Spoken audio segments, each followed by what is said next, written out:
नमस्कार, मैं हूँ राधा राणा और आप देख रहे हैं हिंद लाइव। बिहार की राजनीति में इस वक्त जुबानी जंग जोर पकड़ चुकी है। बिहार के उप मुख्यमंत्री विजय सिन्हा ने नेता प्रतिपक्ष तेजस्वी यादव पर करारा हमला किया है। विजय सिन्हा ने कहा कि तेजस्वी की राजनीतिक स्थिति अब पिटे हुए शहजादे जैसी हो चुकी है। साथ ही उन्होंने तेजस्वी को सलाह भी दी कि अगर उन्हें अपनी राजनीतिक जमीन बचानी है तो उन्हें रचनात्मक राजनीति अपनानी चाहिए। तो चलिए जानते हैं पूरी खबर और इसके राजनीतिक महत्व के बारे में।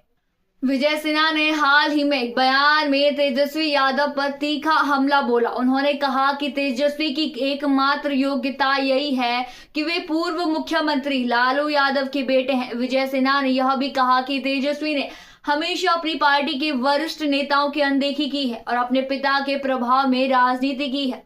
उन्होंने उदाहरण देते हुए कहा कि लालू यादव ने अपने बेटों को उप मुख्यमंत्री बनाने के बाद उन्हें कई अहम विभागों का मंत्री बना दिया, लेकिन उनके कार्यकाल में कोई खास उपलब्धि नहीं देख गई। विजय सिन्हा ने यह भी कहा कि 2020 के बाद से हर चुनाव में राजद की हार होती रही है। उन्होंने आरोप लगाया कि तेजस्वी ने अपनी राजनीतिक यात्रा में कई बार असफलता का सामना किया है। उनका कहना था कि 2020 में राजद को थोड़ी सी सफलता मिली थी, लेकिन उसके बाद हर चुनाव में वे बुरी तरह से हार गए।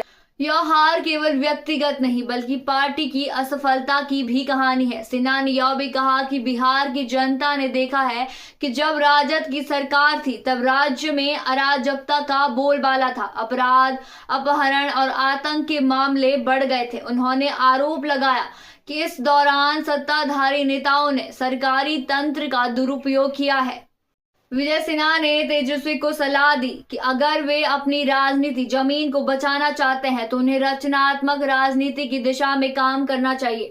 उनका मानना था कि अगर तेजस्वी ने अपनी नीतियों में बदलाव नहीं किया और पुराने तरीकों को ही अपनाया तो आगामी विधानसभा चुनाव में उनकी स्थिति और भी कमजोर हो जाएगी। सिन्हा ने कहा कि यदि तेजस्वी ने अपना दृष्टिकोण नहीं बदला तो राजद की स्थिति 2010 के मुकाबले और भी खराब हो सकती है। अब हम बात करते हैं जीएसटी परिषद बैठक में उठे एक अहम मुद्दे की। उप मुख्यमंत्री सम्राट चौधरी ने कहा कि केंद्र सरकार वरिष्ठ नागरिकों के लिए बीमा पर कर में राहत देने पर विचार कर रही है। इस पर कई राज्यों के वित्त मंत्रियों ने सुझाव दिए थे कि वरिष्ठ नागरिकों के लिए बीमा पर कर कम किया जाए। सम्राट चौधरी ने कहा कि इस मुद्दे पर एक और बैठक आयोजित की जाएगी और फिर केंद्र सरकार को अपनी रिपोर्ट दी जाएगी। सम्राट चौधरी ने प्रधानमंत्री नरेंद्र मोदी की योजनाओं का भी जिक्र किया। उन्होंने बताया कि प्रधानमंत्री ने बुजुर्गों के लिए कई योजनाएं शुरू की है, जैसे प्रधानमंत्री वय नंदन योजना और आयुष्मान भारत योजना। इन योजनाओं का उद्देश्य वरिष्ठ नागरिकों को वित्तीय और स्वास्थ्य संबंधी सुविधाएं प्रदान करना है। चौधरी ने बताया कि इन योजनाओं से बुजुर्गों को काफी मदद मिल रही है और सरकार इस दिशा में और भी कदम उठाने की योजना बना रही है। इसी तरह की खबरों के लिए जुड़े रहिए हिंद लाइव के साथ और साथ ही हमारे चैनल को सब्सक्राइब करना न भूलें और फेसबुक वेबसाइट पर फॉलो जरूर करें।